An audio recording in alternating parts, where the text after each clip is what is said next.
Complaint बनाई।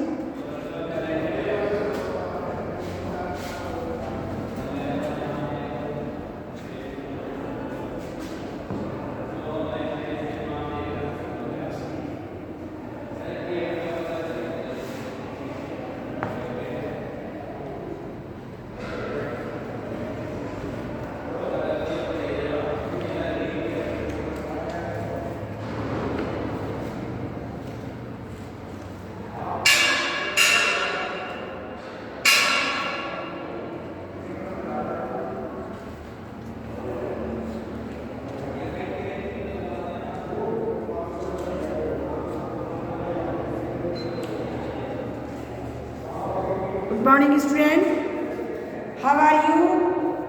आज मैं आपको पाठ साथ क्या निराश हुआ जाए पाठ पढ़ा रही हूँ। मेरा मन कभी कभी बैठ जाता है समाचार पत्रों में ठगी, डकैती, चोरी, तस्करी और भ्रष्टाचार के समाचार भरे रहते हैं। आरोप प्रत्यारोप का कुछ ऐसा वातावरण बन जाता है कि लगता है देश में कोई ईमानदार आदमी ही नहीं रह गया है। हर व्यक्ति संदेह की दृष्टि से देखा जा रहा है। जो जितने ही ऊंचे पद पर है उसमें उतनी ही अधिक दोष दिखाई देते हैं। एक बहुत बड़े आदमी ने मुझसे एक बार कहा था कि इस समय सुखी वही है जो कुछ नहीं करता। जो कुछ भी करेगा उसमें लोग दोष खोजने लगेंगे, उसके सारे गुण भुला दिए जाएंगे और दोषों को बढ़ा चढ़ाकर दिखाया जाने लगेगा। दोष किसमें नहीं होते, यही कारण है कि हर आदमी दोषी अधिक दिख रहा है, गुणी कम या बिल्कुल ही नहीं। स्थिति अगर ऐसी है तो निश्चय ही चिंता का विषय है। क्या यही भारतवर्ष है? इसका सपना तिलक और गांधी ने देखा था। रविंद्रनाथ ठाकुर और मदन मोहन मालवीय का महान संस्कृति सभ्य भारतवर्ष किस अतीत के गहर में डूब गया है।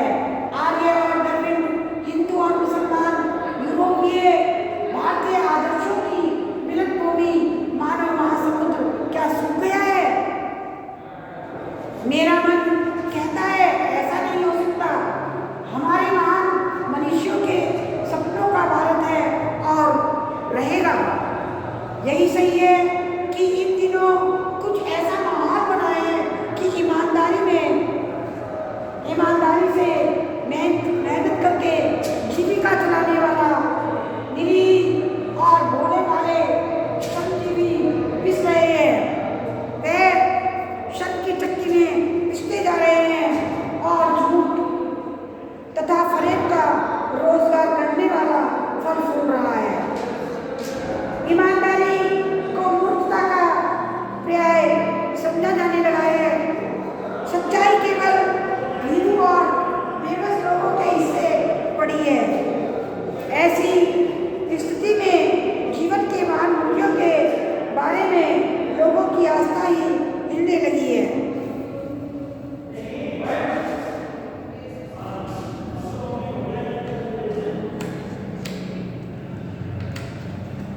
भारतवर्ष में कभी भी भौतिक वस्तुओं के संग्रह को बहुत अधिक महत्व नहीं दिया है।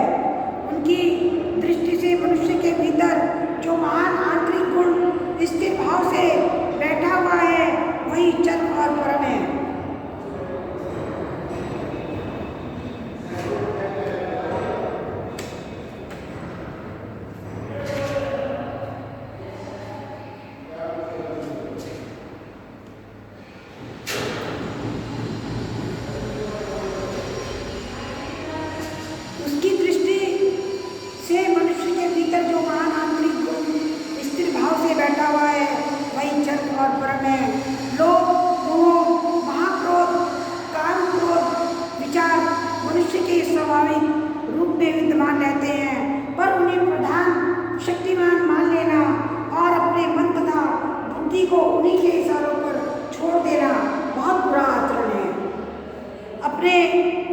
भारतवर्ष में कभी भी उन्हें उचित नहीं माना गया है।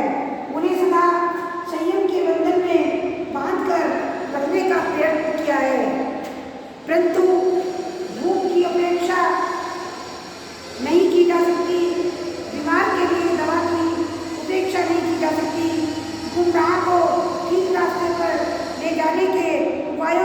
अपेक्षा नहीं की जा सकती। हुआ यह है कि इस देश के कोटि कोटि दरिद्र जनों को हीन अवस्था को दूर करने के लिए ऐसे अनेक कायदे कानून बनाए गए हैं जो कृषि, उद्योग, वाणिज्य, शिक्षा और स्वास्थ्य की स्थिति को अधिक उन्नत और सुचारू बनाने के लक्ष्य से प्रेरित है। परंतु जिन लोगों को इन कार्यों में लगाना है उनका मन सब समय पवित्र नहीं होता। प्राय वे ही लक्ष्य को भूल जाते हैं जो दूसरों को रास्ता दिखाने की कोशिश करते हैं और अपनी ही सुख सुविधा की ओर ज़्यादा ध्यान देने लग जाते हैं।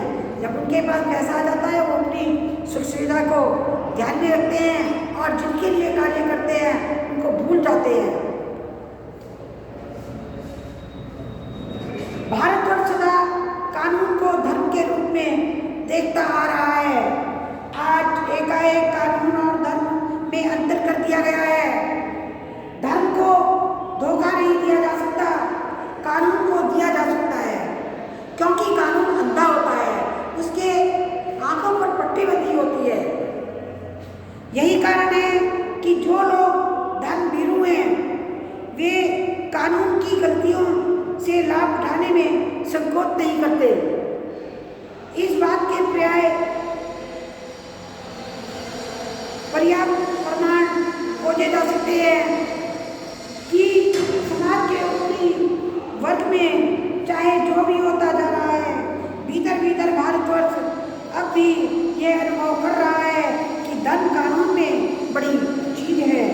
अब की सेवा, ईमानदारी, सच्चाई और आध्यात्मिकता के मूल्य बने हुए हैं। वे दब अवश्य गए हैं लेकिन नष्ट नहीं हुए हैं। आज भी आध्यात्मिक के मूल्य बने हुए हैं। आज भी वह मनुष्य से प्रेम करता है और महिलाओं का सम्मान करता है। झूठ और चोरी का बोलबाला हो रहा है। दूसरे को पीड़ा पहुंचाने का पाप समझते हैं। हर आदमी अपने व्यक्तिगत जीवन में इस बात का अनुभव करता है। समाचार पत्रों में जो भ्रष्टाचार के प्रति इतना आक्रोश है वह साबित करता है और ऐसी चीज़ों को गलत समझते हैं। समाज में उन तत्वों को प्रतिष्ठा कम करना चाहते हैं जो गलत तरीके से धन या मान संग्रह करते हैं और जो निर्धन होता है उसको हीन भावना से देखते हैं। धर्म, जाति और लिंग में भेदभाव करते हैं। ऐसे मनुष्य को सदा अवश्य मिलनी चाहिए। Thank you very much.